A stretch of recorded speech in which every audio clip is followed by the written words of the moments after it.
Hello friends, so this is the second class of ray optics and optical instruments। तो यार आज के इस क्लास में हम लोग पढ़ेंगे reflection of light by spherical mirrors. So what is reflection of light? तो यार जैसा कि हम जानते हैं कि जब किसी भी एक सरफेस पर कोई एक लाइट आकर स्ट्राइक करता है and then it goes back in its own medium, then that phenomena is known as reflection. So we are familiar with the laws of reflection. So जो reflection होता है वो कुछ laws पे depend करता है। तो जो first law of reflection है that is angle of incidence is equals to angle of reflection। ये जो ray strike करता है इसे हम कहते हैं इंसिडेंट रे। इंसिडेंट रे और स्ट्राइक करने के बाद जो वापस जाता है उसे हम कहते हैं रिफ्लेक्टेड रे। ओके, एंड जिस पॉइंट पे इंसिडेंट होता है उस पॉइंट पे हम लोग एक नॉर्मल ड्रॉ करते हैं टू द सरफेस। ये जो नॉर्मल हम करेंगे वो हम सरफेस पे नॉर्मल बनाएंगे।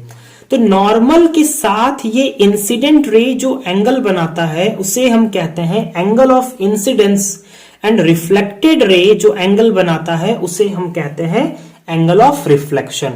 तो जो फर्स्ट लॉ है that is angle of incidence is equals to angle of reflection. Now what is the second law? The second law states that the incident ray, the reflected ray and the normal to the reflecting surface at the point of incidence lie in the same plane। मतलब कि यार जैसे कि ये क्या है incident ray, ये क्या है नॉर्मल और ये है रिफ्लेक्टेड रे। तो जैसा कि तुम देख रहे हो कि यार ये क्या है, ये तो एक प्लेन सरफेस है ना, एक प्लेन है। तो ये जो इंसिडेंट रे है मान लो कि वो इस सरफेस इस प्लेन पर है, ऐसे नॉर्मल भी इसी प्लेन पर है। तो जो रिफ्लेक्टेड रे भी होगा वो भी इसी प्लेन पर बनेगा। ऐसा नहीं कि ये रिफ्लेक्टेड रे ऐसे ऊपर बन जाएगा या नीचे बन जाएगा, ऐसा नहीं। ये तीनों का तीनों एकदम एक ही लाइन में होगा, एकदम एक ही प्लेन में होगा। ठीक है, मान लो कि मैंने इसको ऐसे मोड़ दिया। ठीक है, मान लो ये वाला ये जो पोर्शन देख रहे हो, ये वाला पोर्शन, ये साइड वाला पोर्शन, ये एक प्लेन है। तो अगर इंसिडेंट रे इस पे है, नॉर्मल इस पे है, तो जो रिफ्लेक्टेड रे होगा वो भी इसी पर होगा। ऐसा नहीं कि वो मतलब ऐसा इधर झुक जाएगा या ऐसे हो जाएगा, ऐसा नहीं, वो एकदम एक प्लेन में होगा। That is laws of reflection. Okay, so these laws are valid at each point on any reflecting surface whether plane or curved। तो ये जो लॉज है वो हर तरह के सरफेस के लिए वैलिड है, चाहे आपका सरफेस प्लेन सरफेस हो, चाहे कर्व्ड सरफेस हो या फिर इरेग्युलर सरफेस हो। However, we shall restrict our discussion to the special case of curved surface, that is spherical surface। लेकिन हम लोग जो अपना डिस्कशन है वो हम लोग स्फेरिकल सरफेस के बारे में करेंगे। सो लेट्स सपोज कि दिस इज अ स्फेयर। मान लेते हैं कि ये एक स्फेयर है, एक फुटबॉल के शेप का ये एक स्फेयर है। एंड हम लोगों ने क्या किया, हम लोगों ने इसको कट कर दिया। ये वाला जो पोर्शन है इसको हमने कट करके निकाल लिया। ठीक है, नाउ एक चीज समझो, स्फेयर का दो सरफेस होता है, एक तो ये अंदर वाला सरफेस और एक बाहर वाला सरफेस। तो यहां पर भी इसका एक अंदर वाला सरफेस है और एक बाहर वाला सरफेस है। घर में जो मिरर होता है, क्या हम लोग दोनों साइड से अपना फेस देख पाते हैं? नहीं। एक साइड में क्या होता है, कोटिंग होता है, तो एक साइड से हम लोग अपना फेस देखते हैं। तो ये जो मिरर का जो पार्ट, जो स्फेयर का जो पार्ट हमने कट करके रखा है, अगर हम इसके किसी एक पार्ट को कोटिंग करेंगे तो फिर हम दूसरे सरफेस से अपना फेस देख सकते हैं। मान लो अगर हमने इसके आउटवर्ड सरफेस को हमने क्या किया, कोटिंग कर दिया, तो अब ये जो मिरर बना ये आपका बन गया कनकेव मिरर, और इसे हम कन्वर्जिंग मिरर भी बोलते हैं। ठीक है, एंड अगर हम इसके इस वाले पार्ट का अंदर वाला सरफेस को अगर हम कोटिंग कर देंगे देन इसको हम बोलेंगे कॉन्वेक्स मिरर। ठीक है, कि अब जो भी जैसे कि यहां पे अब ये मिरर का काम करेगा ये साइड वाला, इसके लिए ये साइड वाला मिरर का काम करेगा।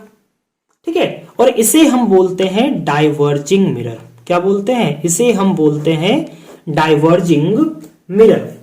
सो नाउ अब बात को समझना कि यार जैसे कि ये तुम्हारा कनकेव मिरर है, तो हर मिरर का अपना एक मिडिल पॉइंट होता है, सेंट्रल पॉइंट होता है, जिसे हम कहते हैं पोल।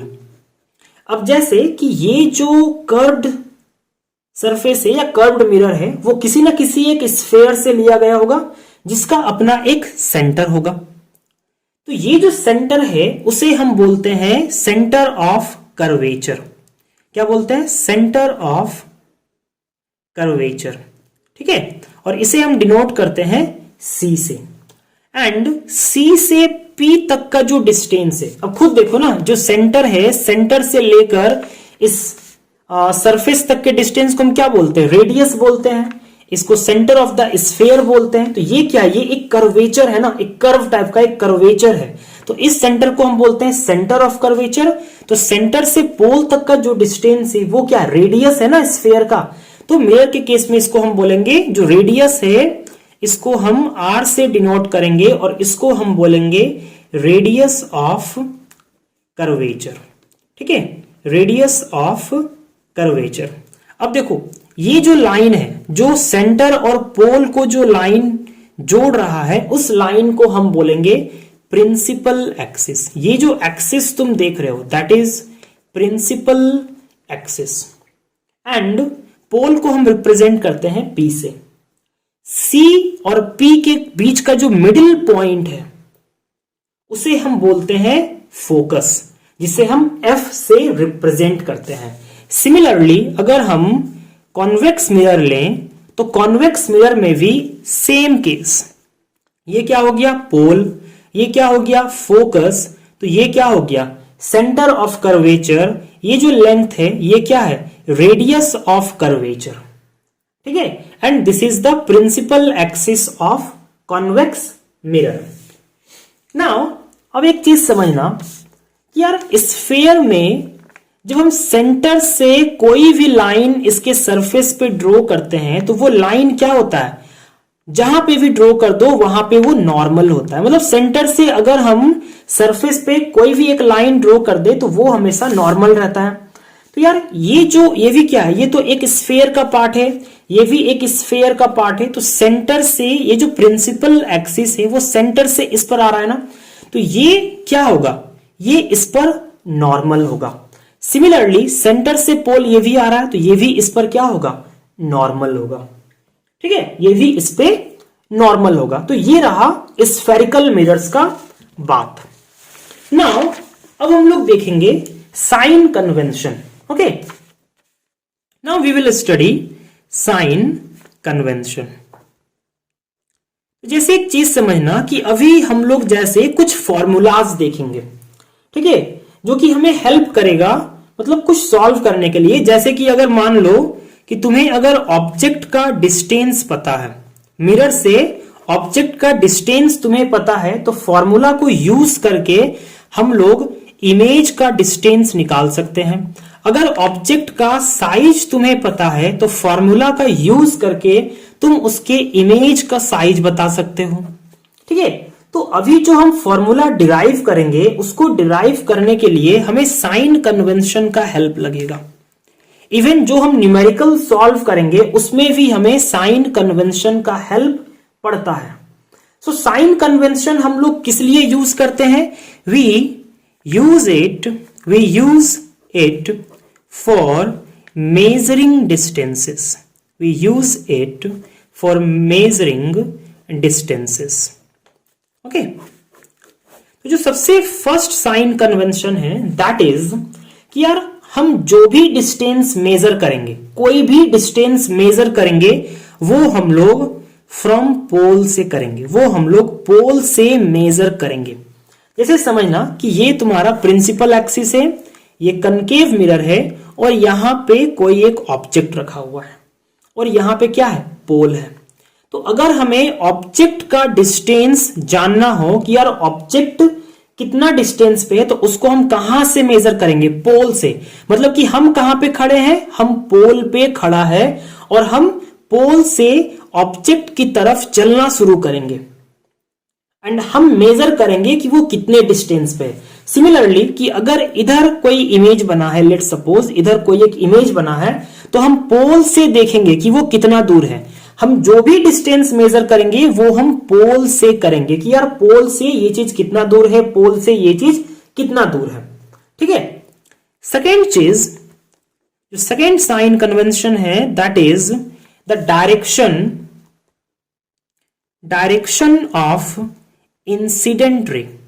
Direction of incident ray is, wait, direction of incident ray is taken as positive direction. ठीक है। एंड इंसिडेंट रे के डायरेक्शन के ऑपोजिट वाला direction we will take as negative direction. तो बात को समझना। Let this is the principal axis, this is the concave mirror, okay, and this is the pole and there is an object. यहां पे मान लो कि कोई एक ऑब्जेक्ट है, तो यहां पे मिरर है, यहां पे ऑब्जेक्ट है, तो जो रे आएगा वो ऑब्जेक्ट से आएगा। तो जो इंसिडेंट रे का जो डायरेक्शन होगा वो कैसा होगा? वो ऐसा होगा। ठीक है। लेकिन मान लो कि ये जो ऑब्जेक्ट है वो तुम्हारा 10 मीटर का डिस्टेंस पर है, 10 मीटर का डिस्टेंस पर है पोल से। तो अगर हमें ऑब्जेक्ट का डिस्टेंस लिखना है तो हम सबसे पहले क्या करेंगे? हम पोल पे खड़े हैं, हम जब भी डिस्टेंस मेजर करेंगे हम पोल से करेंगे। हम पोल पे हैं, हमें ऑब्जेक्ट का डिस्टेंस मेजर करना है। किधर मेजर करना है? इधर। मतलब हम यहां पे हैं तो हम किधर चलना शुरू करेंगे? हम इधर चलना शुरू करेंगे। अब ध्यान से देखो, इंसिडेंट रे का डायरेक्शन किधर है? इधर है। तो पॉजिटिव डायरेक्शन किधर हो गया? इधर हम पॉजिटिव डायरेक्शन लेंगे। लेकिन जब हमें ऑब्जेक्ट का डायरेक्शन मेजर करना है तो हम किधर चल रहे हैं? हम इधर चल रहे हैं, इधर। और ये वाला जो डायरेक्शन है क्या है? इसके ऑपोजिट है ना। तो उस समय हम ऑब्जेक्ट डिस्टेंस कैसा लिखेंगे? -10 लिखेंगे। तो -10 का मतलब क्या होगा कि जो ऑब्जेक्ट है वो इंसिडेंट रे के डायरेक्शन के ऑपोजिट है। ठीक है। लेकिन अगर मान लो कि इधर कोई एक इमेज है, लेट सपोज इसका यहां पे एक इमेज बना, तो अब हम अगर इसका डिस्टेंस मेजर करेंगे, मान लो ये 5 है, तो हम इधर चलना शुरू करेंगे। जब हम इधर चल रहे हैं तो ये इस डायरेक्शन में चल रहे हैं। देखो, तो ये डायरेक्शन और ये डायरेक्शन सेम है ना, तो इस केस में इसका डिस्टेंस हम +5 लिखेंगे। ठीक है। We will write +5। Now suppose कि जो कनकेव मिरर है वो अब इस तरीके से रखा हुआ है, तो जो ऑब्जेक्ट है वो यहां पे है। तो अब जो इंसिडेंट रे पड़ेगा वो तो इस डायरेक्शन में पड़ेगा। तो अब ये वाला डायरेक्शन को हम पॉजिटिव लेंगे और ये वाला डायरेक्शन को हम लोग नेगेटिव लेंगे। ठीक है। बात समझ में आया?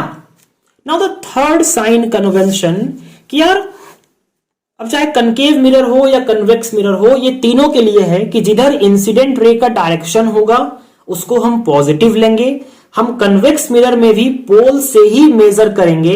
एंड जो थर्ड साइन कन्वेंशन है वो ये है कि प्रिंसिपल एक्सिस के ऊपर वाला हाइट को हम पॉजिटिव लेंगे और प्रिंसिपल एक्सिस के नीचे वाला हाइट को हम नेगेटिव लेंगे। सो ये 3 साइन कन्वेंशन यूज होते हैं हमारे स्फेरिकल मिरर्स में। ठीक है। So now we will see focal length of spherical mirrors.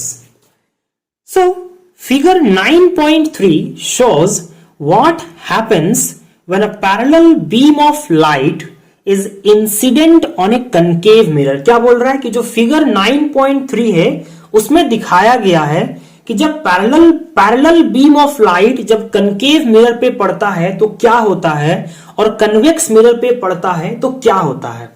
We assume that the rays are paraxial, और यहां पे हम लोग ये assume करके चल रहे हैं कि जो ये parallel beam of light concave mirror पे दिया गया है और कन्वेक्स मिरर पे दिया गया है वो पैरेक्सियल है। पैरेक्सियल कहने का मतलब क्या हुआ? What is the meaning of paraxial? So paraxial rays, what is the meaning of paraxial rays. तो बात को समझना, let this is the principal axis and this is the concave mirror. Okay, एक रे ऐसे है और एक रे एकदम प्रिंसिपल एक्सिस के एकदम क्लोज है, ये भी एकदम पैरेलल और एकदम क्लोज है। ठीक है, एकदम क्लोज। ये जो सारे पैरेलल रेज है यहाँ पे एकदम क्लोज है और यहाँ पे कुछ रेज है। तो देखो, इन रेज को हम लोग बोलेंगे पैरेक्सियल। क्या बोलेंगे? पैरेक्सियल। क्योंकि ये जो रेज है यहाँ पे पोल है, तो ये जो रेज जहां पे इंसिडेंट हो रहे हैं वो पॉइंट क्या है? पोल के एकदम क्लोज है ना। पोल के क्या है? एकदम क्लोज है, एक्सिस के एकदम नजदीक में है। तो ऐसे रेज को हम लोग बोलते हैं पैरेक्सियल रेज। ऐसे रेज जो पोल से दूर होते हैं उनको हम पैरेक्सियल रेज नहीं बोलते हैं। ठीक है, सो सी फिगर 9.3। चलो हम देखते हैं यार कि फिगर 9.3 में क्या है। So this is the figure 9.3। यहां पे हम देख पा रहे हैं एक कनकेव मिरर और यहां पे हम देख रहे हैं एक कन्वेक्स मिरर। तो ये जो सारे रेज है ना, ये जो तुम सारे रेज देख रहे हो, ये वाला, ये वाला, ये वाला, ये वाला, ये सारे पैरेक्सियल है। मतलब कि ये वाला पॉइंट, ये वाला पॉइंट, ये वाला पॉइंट, ये वाला पॉइंट सब P के बहुत नजदीक है। ठीक है, इस तरह है, मतलब एकदम इस तरह है तो एकदम नजदीक है। क्या एकदम रिफ्लेक्ट होने के बाद भी ना जो एंगल बन रहा है वो भी बहुत छोटा बन रहा है। अब देखो यहां पे क्या हो रहा है कि जब पैरेलल रेज कनकेव मिरर पे गिरता है तो क्या होता है? रिफ्लेक्ट होने के बाद ये सारे रेज कन्वर्ज हो रहे हैं। ये जो सारे रेज क्या आपस में कन्वर्ज हो रहे हैं और एक पॉइंट के थ्रू पास हो रहे हैं। तो जिस पॉइंट के थ्रू ये पैरेलल रेज रिफ्लेक्ट होने के बाद पास होते हैं उसे हम बोलते हैं फोकस। उसे ही हम बोलते हैं फोकस। ठीक है, तो कनकेव मिरर के लिए दिस इज द फोकस, जहां पे सारे रिफ्लेक्टेड रे आपस में कन्वर्ज होके पास हो रहे हैं उसके थ्रू। और वही अगर हम कन्वेक्स मिरर का बात करें तो यार यहां पे देखो पैरेलल रेज जा रहे हैं, तो यहां पे गया तो उसके बाद वो ऐसे रिफ्लेक्ट किया, इधर रिफ्लेक्ट किया, ये यहां पे गया ऐसे रिफ्लेक्ट किया, ये यहां पे गया, तो ये तो नॉर्मल है क्योंकि ये सी के अलोंग है ना, तो नॉर्मल है। तो नॉर्मल में जो इंसिडेंट रे है उसका एंगल ऑफ इंसिडेंस कितना है? 0। तो एंगल ऑफ रिफ्लेक्शन भी 0, इसलिए वो उसी डायरेक्शन में लौट गया। ये ऐसे गया तो ये ऐसे लौट गया, ये ऐसे गया तो ये ऐसे लौट गया। यहां पे क्या हो रहा था? सारे रेज आपस में कन्वर्ज हो रहे थे, लेकिन यहां पे क्या हो रहा है? सारे रेज डाइवर्ज हो रहे हैं, फैल रहे हैं। लेकिन जब ये फैल रहे हैं तो जब इनको हम पीछे की ओर खींचते हैं तो हमें ऐसा लगता है ना कि यहां से, इस पॉइंट से ये सारे रेज डाइवर्ज हो रहे हैं। इसलिए कनकेव मिरर में रेज कन्वर्ज होते हैं, इसलिए इसको हम बोलते हैं कन्वर्जिंग मिरर। और यहां पे डाइवर्ज होते हैं रेज, यहां पे हम बोलते हैं डाइवर्जिंग मिरर। और कन्वेक्स मिरर के केस में हमें क्या लग रहा है कि इस पॉइंट से ये सारे रेज क्या हो रहे हैं? डाइवर्ज हो रहे हैं। इसलिए ये वाला पॉइंट कन्वेक्स मिरर के लिए फोकस है। क्या है? फोकस है। This is the focus of convex mirror. Now अब हम लोग समझेंगे फोकल प्लेन, कि यार फोकल प्लेन क्या होता है। ठीक है, सो नाउ अंडरस्टैंड कि यार जैसे कि ये तुम्हारा क्या है? एक कनकेव मिरर है, यहां से रे आया और फोकस के थ्रू पास हुआ। मान लो कि फोकस पर एक प्लेन है जो फोकस से है, मतलब जो फोकस वाला जो पॉइंट है ना, समझो कि वो इसी प्लेन में बिलोंग करता है। इसी प्लेन का एक पॉइंट है जो फोकस है, और ये जो प्लेन है ना वो इस प्रिंसिपल एक्सिस के परपेंडिकुलर है। ये मतलब कि समझो इस तरीके से, ऐसे ये प्रिंसिपल एक्सिस है और ये जो पूरा देख रहे हो ये पूरा एक प्लेन है जो प्रिंसिपल एक्सिस के क्या है? नॉर्मल है। और ये वाला पॉइंट, जो ये पॉइंट है, मान लो फोकस है, तो इस प्लेन को हम लोग बोलते हैं फोकल प्लेन। ठीक है, focal plane, that the plane which is perpendicular to the principal axis and the focus it belong to the focal plane.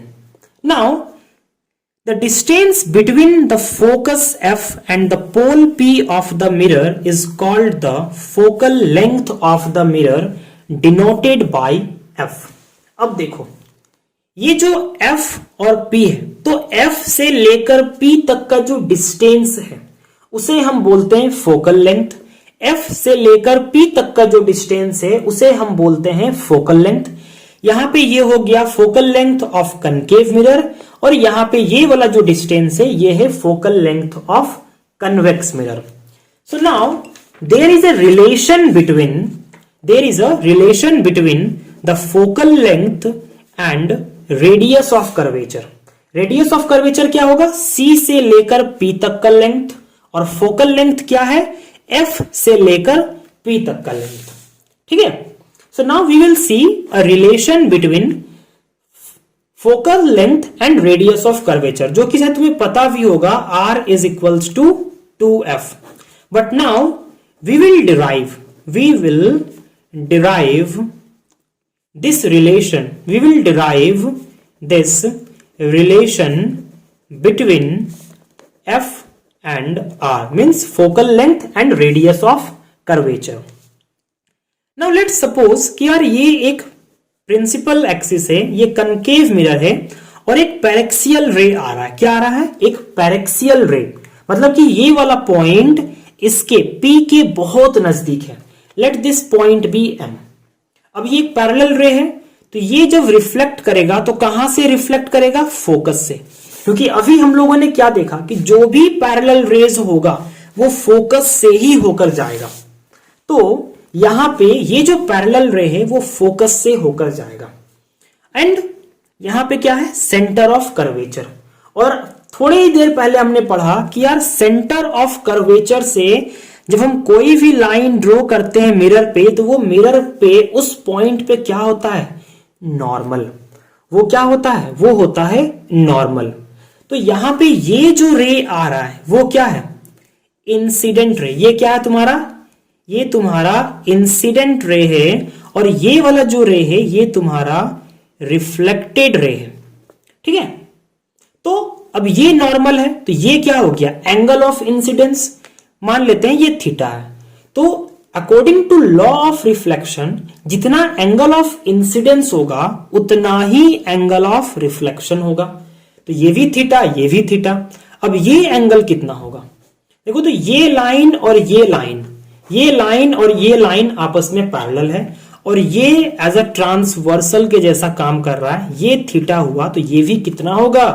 ये भी थीटा होगा ना। अब ध्यान से देखो, इस ट्रायंगल को देखो, इस ट्रायंगल के लिए ये वाला क्या हो गया? Exterior angle. तो ये एक्सटीरियर एंगल कितना होगा? इन दोनों इंटीरियर एंगल का सम, दैट इज 2 थीटा। अब देखो, पैरेक्सियल रेज में मैंने एक बात बताया था कि यार ये इतना नजदीक होता है ना, मतलब कि एक तरह से तुम देखो कि मान लो ये पैरेक्सियल रे है, तो जब ये फोकस से गुजरता है तो जो एंगल बनाता है, यहां पे जो एंगल बनाता है वो एंगल बहुत छोटा होता है। यहां पे देखो ना, यहां पे जो भी एंगल बने गुजरेगा वो प्रिंसिपल एक्सिस के साथ क्या बना रहा है? बहुत छोटा एंगल बना रहा है। तो इसका मतलब कि ये जो एक पैरेक्सियल रे आया और ऐसे रिफ्लेक्ट हुआ, तो यहां पे कितना बनाया? 2 थीटा का एंगल बनाया। तो इसका मतलब क्या कि जो 2 थीटा है वो वेरी स्मॉल एंगल है। कितना है? वेरी स्मॉल एंगल है। तो 2 थीटा से भी कम थीटा है, ये तो वेरी वेरी स्मॉल एंगल हो गया। ठीक है, now we will draw a perpendicular line, इसको लेते हैं डी। जो MD है वो परपेंडिकुलर है ऑन द प्रिंसिपल एक्सिस। अब बात को समझना, ये पैरेक्सियल रे है, मतलब M बहुत नजदीक है D के, M बहुत नजदीक है P के, M जो है P के बहुत नजदीक है, तो जो परपेंडिकुलर भी ड्रॉ करोगे तो जो D पॉइंट है वो भी तो इसके बहुत नजदीक आएगा। क्योंकि यार जब इस तरह से लाइन है, और देखो यहां पे परपेंडिकुलर, यहां पे तुम जो परपेंडिकुलर ड्रॉ कर रहे हो, क्या हो रहा है? एकदम पोल और ये आपस में क्या हो रहा है? मर्ज हो जा रहा है। तो एक तरह से हम बोल सकते हैं कि जो D और P है आपस में बहुत नजदीक है। तो एक तरह से हम D को मान लेते हैं कि वो P के ही एकदम बहुत नजदीक है, एकदम बहुत नजदीक है। ठीक है, कि हम P की जगह पे हम D लिख सकते हैं और D की जगह पे हम P लिख सकते हैं, ऐसा। So now in triangle FMD, अगर हम ट्राइंगल FMD में tan 2 थीटा लगाते हैं तो कितना हो जाएगा? MD upon FD, MD upon FD। और अभी मैंने क्या बोला कि D बहुत नजदीक है P के, कि हम D के जगह P को लिख सकते हैं, तो हम लिख सकते हैं MP अपॉन FP। अब एक बात को समझो, फॉर स्मॉल एंगल्स के लिए हम लोग क्या करते हैं, tan theta is similar to theta लिखते हैं एंड sin थीटा भी सिमिलर टू थीटा लिखते हैं फॉर स्मॉल एंगल्स। तो tan 2 थीटा जो है बहुत स्मॉल है, तो हम tan 2 थीटा को 2 थीटा लिख सकते हैं and that is equals to MP upon FP। और MP और जो FP है, फोकस से पॉइंट पोल तक का जो डिस्टेंस है वही तो फोकल लेंथ है। तो यहां से हम लिख सकते हैं MP इज इक्वल्स टू, क्या लिख सकते हैं हम लोग, 2 थीटा F लिख सकते हैं ना, 2 थीटा F को उधर भेज दिया। Now similarly in triangle CMD में, तो D को हम फिर से P मान के चलते हैं, तो हम लिख सकते हैं tan theta is equals to क्या लिखेंगे, MD अपॉन CD। तो D के अच्छा हम MP लिखेंगे, सो MP अपॉन CP। अब tan theta similar to theta, so हम लिख सकते हैं theta is equals to MP upon CP, क्या है, रेडियस ऑफ कर्वेचर। तो यहां पे हमने R लिख दिया। सो यहां पे हम लोग क्या कर रहे हैं, तो यहां से हम लोग लिख सकते हैं MP is equals to theta R। अब देखो तो ये भी MP, ये भी MP, तो ये इक्वेशन 1, ये इक्वेशन 2 दोनों बराबर है, तो हम लिख सकते हैं 2 theta F is equals to theta R, जहां से थीटा और थीटा कैंसल हो गया और हमें दिख रहा है 2F is equals to R and we can write R is equals to 2F। So this is the relation between radius of curvature and focal length। ठीक है, सो नाउ अब हम देखेंगे द मिरर इक्वेशन, लेकिन mirror equation को हम थोड़ी देर बाद देखेंगे, उससे पहले हम पढ़ेंगे इमेज के बारे में। ठीक है, that what is image. So if rays emanating from a point, क्या बोल रहा है कि अगर किसी एक पॉइंट से रेज निकल रहे हैं and actually meet at another point, और निकलने के बाद किसी एक पॉइंट से, क्या बोल रहा है कि अगर किसी एक पॉइंट से रेज निकल रहे हैं और ये रेज निकलने के बाद अगर actually meet at another point, और ये दोनों रेज मान लो किसी अदर पॉइंट पे जाकर मीट करता है आफ्टर रिफ्लेक्शन और रिफ्रैक्शन, ठीक है, then that point is called the image of the first point. मतलब समझो, यहां पे समझो, ठीक है, कि मान लो ये तुम्हारा क्या है, प्रिंसिपल एक्सिस, और ये क्या है तुम्हारा कनकेव मिरर, ये क्या हो गया फोकस, ये क्या हो गया सेंटर, और मान लो कि एक ऑब्जेक्ट यहां पे है, मान लो हमें इस पॉइंट का इमेज बनाना है। तो एक चीज तो हमने सीखा कि अगर रेज पैरेलल है तो वो कहां से पास होगा, फोकस के थ्रू पास होगा, एंड अगर रेज सेंटर ऑफ कर्वेचर से होके जाता है तो वो क्या होगा, सेंटर ऑफ कर्वेचर से जो भी लाइन जाता है मिरर पे वो इस पे नॉर्मल होता है, और नॉर्मल के अलोंग जो भी रे जाएगा वो उसी के अलोंग वापस लौट जाएगा। ठीक है, क्योंकि अगर ये नॉर्मल है और ये अगर इंसिडेंट रे है, तो नॉर्मल और इंसिडेंट रे के बीच का एंगल 0 हुआ तो एंगल ऑफ रिफ्लेक्शन भी 0 होगा। तो यहां पे हम लोग क्या देख रहे हैं कि ये एक रे गया, यहां पे रिफ्लेक्ट करके इधर चला गया, ये रे ऐसे गया और ऐसे ही रिफ्लेक्ट हो गया। तो इस पॉइंट से क्या हुआ, ये दो रे निकला और इस पॉइंट पे आके ये दोनों रे अगेन मीट कर गया। तो ये जो पॉइंट होगा ये इमेज होगा इस पॉइंट का। ठीक है, इमेज फॉर्मेशन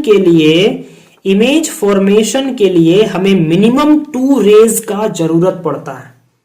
तो देखो ये जो हुआ ये इसका इमेज हुआ, एंड मान लो कि यार ये एक प्लेन मिरर है, लेट सपोज ये एक प्लेन मिरर है, मतलब एक प्लेन मिरर है, ऐसे रखा हुआ है, ठीक है ऐसे। तो यहां पे एक पॉइंट है, इस पॉइंट से मान लो एक रे निकला, तो ये तो खुद नॉर्मल है तो ये तो इसी के अलोंग चला जाएगा, एंड एक रे ऐसे गया, एंड लॉज ऑफ रिफ्लेक्शन के अकॉर्डिंग सेम एंगल बनाते हुए ये रिफ्लेक्ट कर जाएगा। तो देखो, तो रिफ्लेक्टेड रे कौन सा हुआ, एक ये हुआ और एक ये हुआ। अब मुझे एक बात बताओ कि क्या ये दोनों रेज को अगर हम कितना भी आगे बढ़ाएंगे तो क्या ये दो रेस कभी भी आगे जाके मिलेगा? नहीं। लेकिन जब हम इन रेस को पीछे की तरफ ट्रेस करते हैं ना, पीछे की तरफ जब इनको हम ट्रेस करते हैं तो हमें ऐसा लगता है कि यार ये जो दोनों रेज है वो इस पॉइंट से आ रहा है, तो इसे भी हम बोलते हैं इमेज। ठीक है, जब किसी एक पॉइंट से रेज निकल के अगर एक्चुअली में मीट करता है तब भी वो इमेज बनाता है, और अगर रेज निकल के रिफ्लेक्ट होने के बाद अगर वो एक्चुअली में मीट नहीं कर रहा है लेकिन हमें यहां पे ऐसा एपियर हो रहा है कि यार जो रेज है वो यहां से आ रहा है, तब भी वो इमेज बनाता है। तो बात को समझना कि यहां पे जो इमेज बना वो तुम्हारा बना रियल इमेज, और यहां पे जो इमेज बना वो तुम्हारा बना वर्चुअल इमेज। रियल इमेज और वर्चुअल इमेज का यही डिफरेंस है कि जो रियल इमेज होता है वो रियल रेज का इंटरसेक्शन होता है, लेकिन जो वर्चुअल रेज होता है वो वर्चुअल रेज का इंटरसेक्शन होता है। ठीक है, और एक चीज समझना कि यार जो रियल रेज होता है उसको हम मतलब रियल इमेजेस जो होते हैं उसको हम पर्दे पे उतार सकते हैं। मतलब कि अगर हम यहां पे अगर हमको एक स्क्रीन रख देंगे तो ये वाला पॉइंट हमें यहां पे दिखेगा। जैसे कि सिनेमा हॉल में क्या होता है कि जो प्रोजेक्टर होता है उससे रेज निकलता है, ठीक है, और पर्दा पे हमें क्या दिखता है, सिनेमा दिखता है। तो यहां पे तुम इसको भी एज अ प्रोजेक्टर मान सकते हो, ये रेस को इधर भेज रहा है, ये भी रेस को इधर भेज रहा है, यहां पे आके मिल रहा है, तो हमें वहां पे क्या दिख रहा है, वहां पे हमें दिख रहा है इमेज। इधर से रेज, ये प्रोजेक्टर हुआ तो इधर से रेज भेजा, इधर से रेज भेजा, तो यहां पे अगर हम स्क्रीन रख देंगे तो हमें यहां पे दिखेगा इमेज। लेकिन वर्चुअल इमेज के केस में क्या होता है कि अगर मान लो भाई अगर ये मिरर है, प्लेन मिरर है, और यहां पे अगर कोई एक ऑब्जेक्ट है, तुम चाहे यहां स्क्रीन रखो, यहां स्क्रीन रखो, यहां पर्दा रखो, कहीं पीछे भी काहे नहीं रख दो, कहीं भी रख दो, तुम्हें कहीं भी वो इमेज नहीं दिखेगा, क्योंकि हम सिर्फ रियल इमेजेस को स्क्रीन पर उतार सकते हैं, and projector is the very good example. लेकिन वर्चुअल इमेज को हम स्क्रीन पर नहीं उतार सकते। हमारे घर का जो मिरर होता है, प्लेन मिरर, वो एक बहुत अच्छा एग्जाम्पल है, क्योंकि प्लेन मिरर जो हमारे घर में होता है, हमें इमेज हमें अपने मिरर के पीछे दिखता है, हम उसे कहीं और पर्दे पे नहीं उतार सकते। ठीक है, so that is the difference between real and virtual image. और एक चीज हम लोगों ने क्या सीखा कि यार इमेज फॉर्मेशन के लिए किसी भी एक पॉइंट का अगर इमेज बनाना हो तो जो मिनिमम रेज का रिक्वायरमेंट है वो 2 होता है। 2 रेज से हम किसी भी एक पॉइंट का इमेज बना सकते हैं। So you can write that for image formation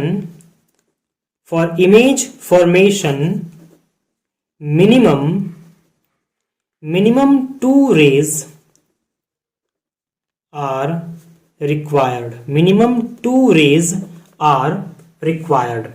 And real images को हम real images can be taken on screen, and virtual images cannot taken on screen.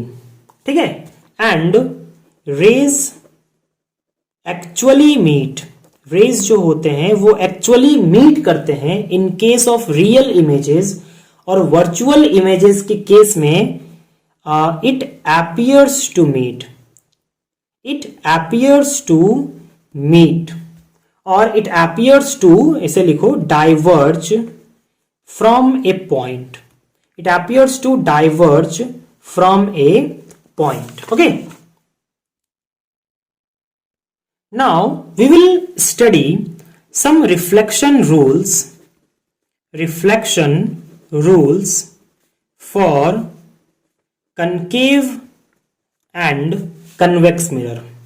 ठीक है, अब देखो ये जो रिफ्लेक्शन रूल्स है एक तरह से देखा जाए तो यार ये लॉज ऑफ रिफ्लेक्शन ही है। ठीक है, जैसे कि जो फर्स्ट रूल है, फर्स्ट रूल क्या कहता है कि फर्स्ट रूल हम लोगों ने इवन पढ़ भी लिया कि अगर जो भी पैरेलल रेज है, अगर कोई भी पैरेलल रेज मिरर पे आके गिर रहे हैं तो वो पैरेलल रेज क्या होगा, रिफ्लेक्ट करने के बाद वो फोकस से होकर जाएगा। कहां से जाएगा वो फोकस से होकर जाएगा। This is the first rule of reflection, जो कि हमने देखा भी कि यार जो भी रेज गिरेगा वो कैसा गिरेगा, पैरेलल रेज जो भी आएगा वो तुम्हारा फोकस से होकर जाएगा।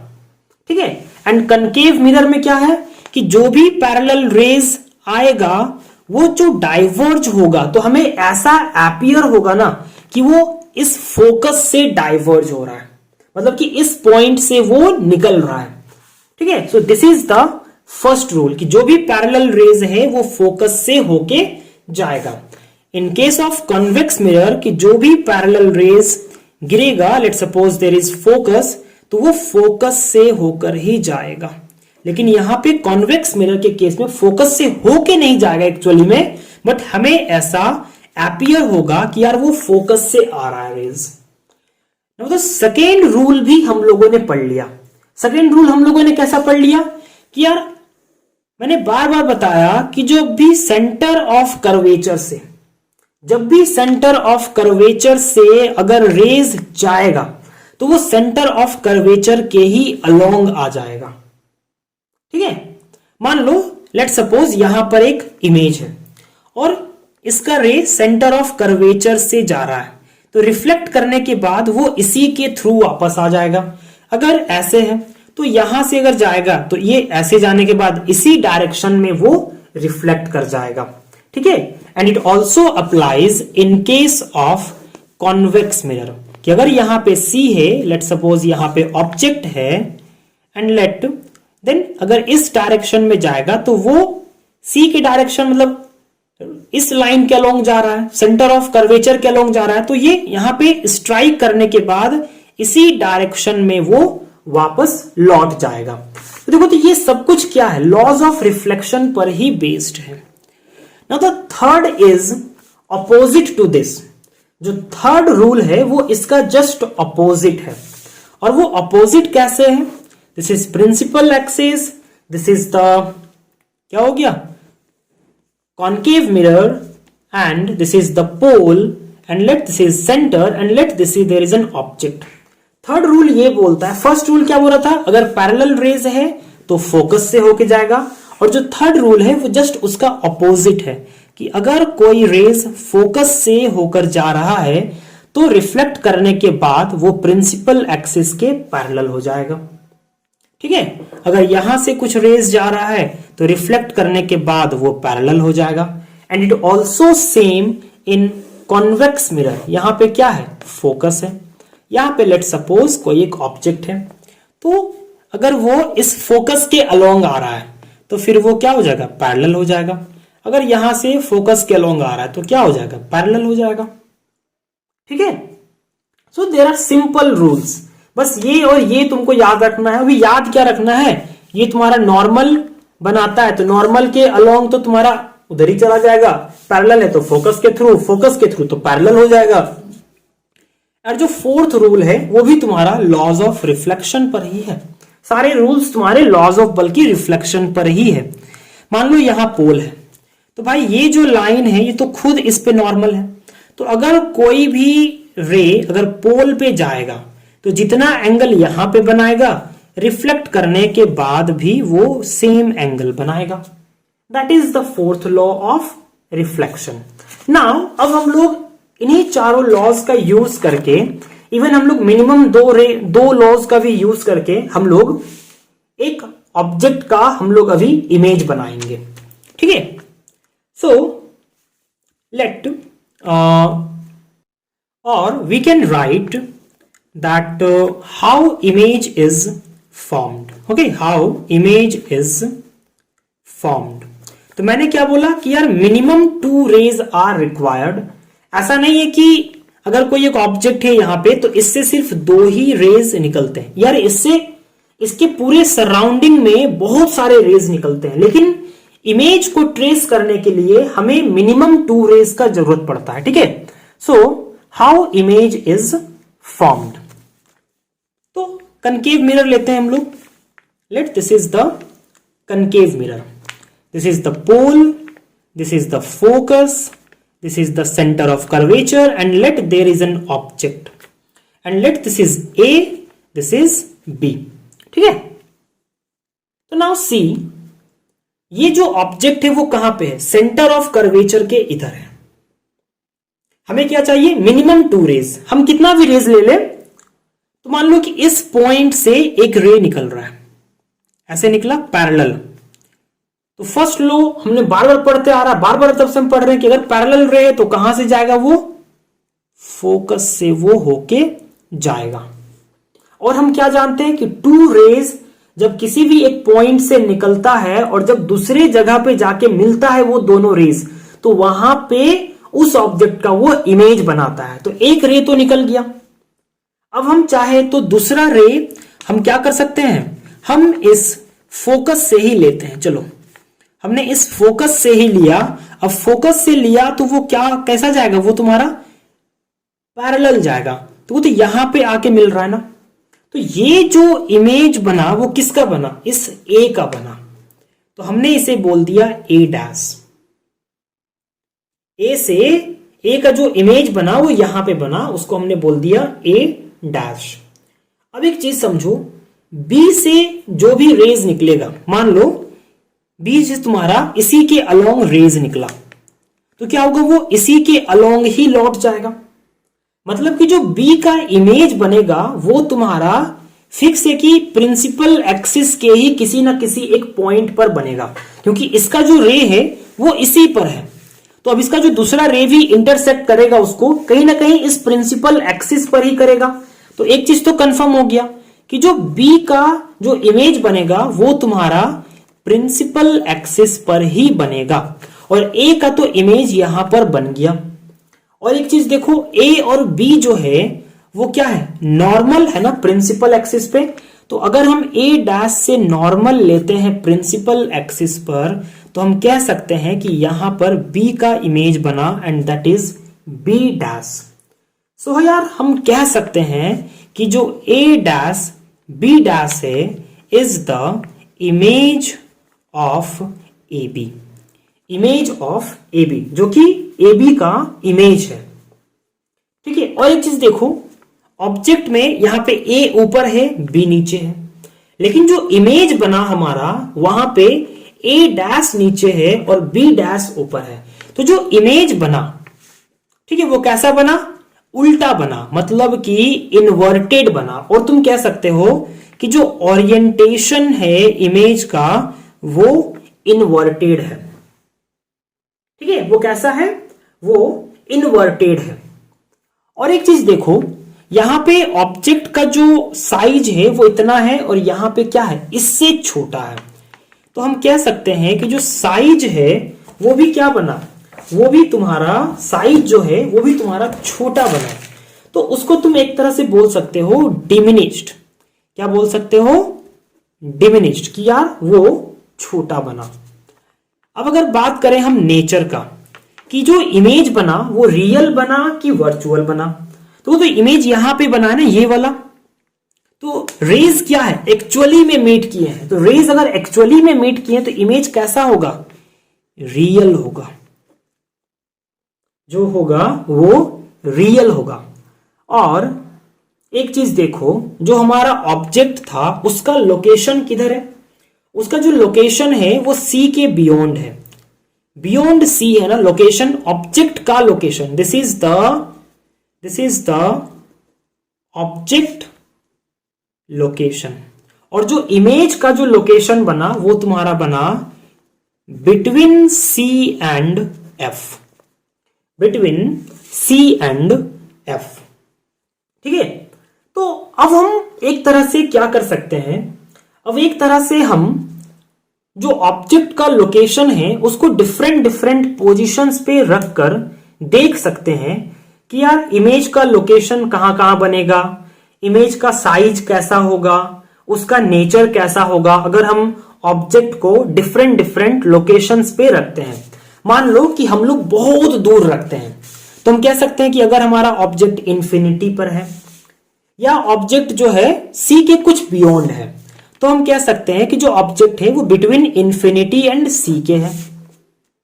या तो मान लो कि जो ऑब्जेक्ट है वो सी पर रखा हुआ है, जो ऑब्जेक्ट है वो सी और एफ के बीच में है, सी एंड एफ के बीच में है, जो ऑब्जेक्ट है वो फोकस पर रखा हुआ है, और जो ऑब्जेक्ट है वो फोकस एंड पोल के बीच में रखा हुआ है। तो अगर मान लो ऑब्जेक्ट को हम इन्फिनिटी पे रखते हैं तो उसका इमेज का लोकेशन क्या होगा, उसका इमेज का नेचर कैसा होगा, रियल होगा कि इन्वर्टेड होगा। तो अगर हम इन्फिनिटी और सी के बीच में रखते हैं तो उस समय कैसा होगा, उसका ओरिएंटेशन उल्टा होगा कि सीधा होगा, रियल इमेज बनेगा कि वर्चुअल इमेज बनेगा। अगर सी पर रखते हैं तो कैसा होगा। तो अभी हम लोग इन डिफरेंट डिफरेंट जगह पे हम लोग रख के देखेंगे, ठीक है, कि उसका कैसा बन रहा है।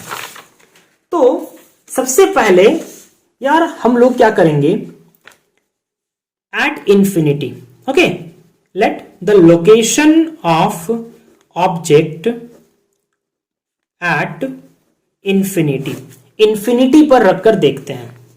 तो let this is the concave mirror, and जो इंफिनिटी से जो रेज आएगा वो कैसा आएगा, वो तो तुम्हारा पैरेलल रेज आएगा ना।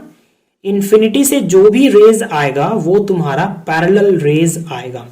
तो हम क्या जानते हैं कि जो भी पैरेलल रेज आता है वो तुम्हारा फोकस से होकर जाता है।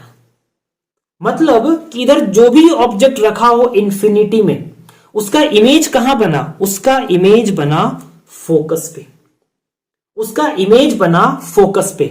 तो हम बोल सकते हैं ऑब्जेक्ट का जो लोकेशन है वो इंफिनिटी पे है, तो इमेज का जो लोकेशन हुआ वो कहां पे बना, इमेज तुम्हारा बना ए एट फोकस।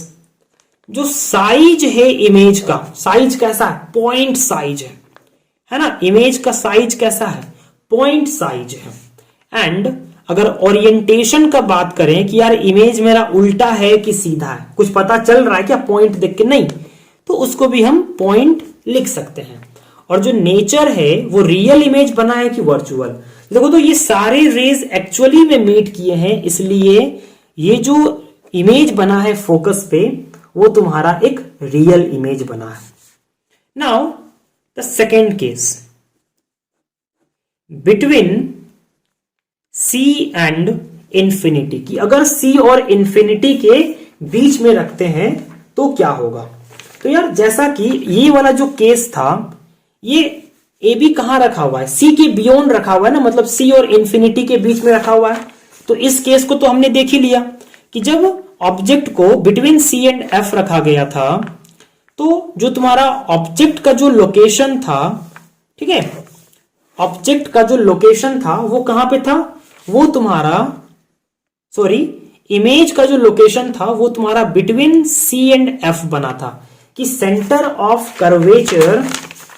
ऑफ कर्वेचर और फोकस के बीच में बना था।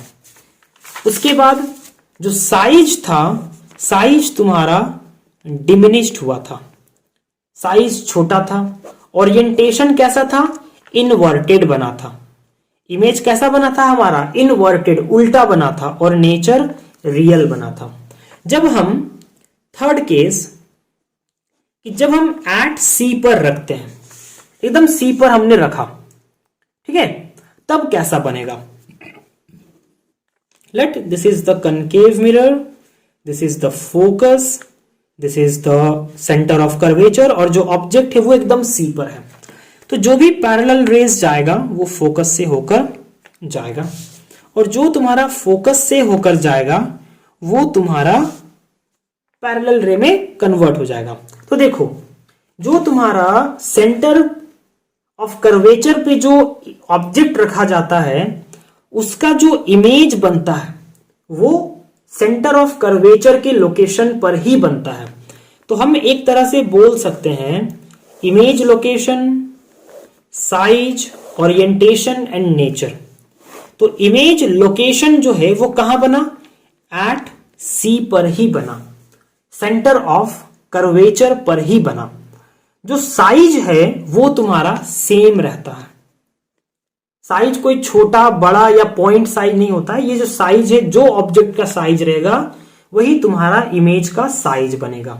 ओरिएंटेशन देखो तो ये वाला यहां था, तो अब ये वाला यहां पे आ गया, ये यहां पे सेम रहा तो इन्वर्टेड ही हुआ, ठीक है, उल्टा ही बना है। और जो नेचर बना है वो तो रियल ही है, क्योंकि भाई रियल रेज क्या हो रहे हैं? आपस में एक्चुअली में मीट कर रहे हैं। Now fourth case, okay, fourth case क्या बोलता है? Between C and F. अगर उसको हम बिटवीन सी एंड एफ में रखेंगे तो let this is F and this is C. मान लो यहां पे रखा हमने, ठीक है, यहां से रे गया एंड दैट रे पैरेलल रे तो फोकस से होके जाएगा। अब जब फोकस से होके वो जाएगा तो फिर क्या होगा? वो तुम्हारा पैरेलल हो जाएगा, रिफ्लेक्टेड रे यहां पे बन रहा है ना। बिटवीन कहां पे रखा हमने? सी एंड एफ में रखा, तो ये हमारा इमेज बनेगा। अब देखो, अब कुछ चेंजेस आया है। अब चेंजेस क्या आया है? देखो कि यार ऑब्जेक्ट का location between C and F, image का जो लोकेशन बना वो कहां बना? वो तुम्हारा बना बिटवीन सी एंड एफ, बना ना, बिटवीन सी एंड एफ बना। अब जो साइज है इमेज का, देखो तो ऑब्जेक्ट के साइज से ज्यादा दिख रहा है हमें इमेज का साइज, तो इसे हम बोलेंगे मैग्नीफाइड, कि जो इमेज है वो मैग्नीफाई हो गया ऑब्जेक्ट से। लेकिन इमेज अभी भी उल्टा है, इसलिए ओरिएंटेशन अभी भी इन्वर्टेड है और अभी भी रियल रेज एक्चुअली मीट करने के कारण बन रहा है, इसलिए अभी भी नेचर इसका कैसा है? रियल है, ठीक है। अगर अब हम बात करें फिफ्थ केस, मतलब एट फोकस, कि यार अगर फोकस पर है, let this is the concave mirror, this is focus, this is centre of curvature, यहां पे ऑब्जेक्ट रखा हुआ है तो पैरेलल रेज जाएगा तो फोकस से होकर जाएगा, ठीक है, फोकस पर होकर जाएगा। एंड अगर यहां पे पोल पे अगर वो जाके रिफ्लेक्ट करेगा तो सेम एंगल ऑफ इंसिडेंस से वो जाएगा, ठीक है, सेम एंगल ऑफ इंसिडेंस बल्कि ऐसे जाएगा, ठीक है। तो क्या हमें दिख रहा है कि यार ये जो दोनों हैं, ठीक है, ये जो दोनों रेज है, अगर एक्चुअली में हम बना पाए सही से तो कहीं दूर पे जाके मिलेगा, कहीं वो दूर पे जाके मिलेगा। तो जब हम फोकस पे रखते हैं तो बहुत दूर पे हमें उसका इमेज मिल रहा है, मतलब कहां मिल रहा है? इमेज का लोकेशन इन्फिनिटी पे मिल रहा है। और जो इमेज भी बनेगा, देखो तो इतना ही छोटा ऑब्जेक्ट था और इमेज बहुत ज्यादा बड़ा बनने वाला है, so that will be your very large. जो साइज होगा इमेज का वो बहुत लार्ज होगा। और ये भी, और इसका जो अगर एक तरह से देखो तो यार इसका हम लोग डिफाइन नहीं कर सकते, क्योंकि अभी इन्फिनिटी पे बन रहा है ना, तो इन्फिनिटी पे हम कैसे डिफाइन करें कि वो उल्टा होगा कि सीधा, वो क्या होगा?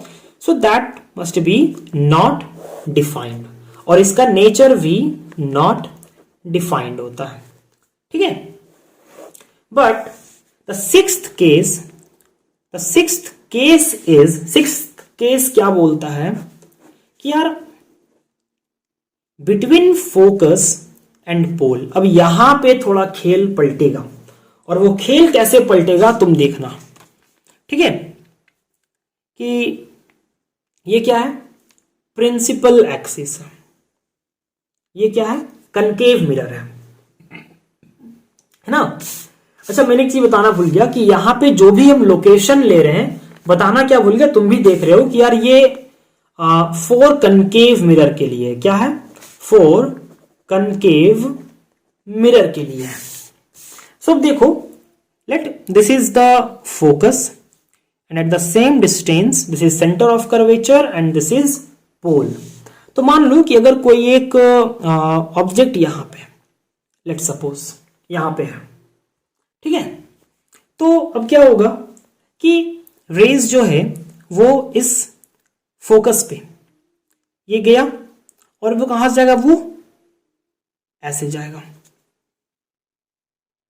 कहां जाएगा, वो ऐसे जाएगा, जाएगा ना, एकदम जाएगा, ठीक है।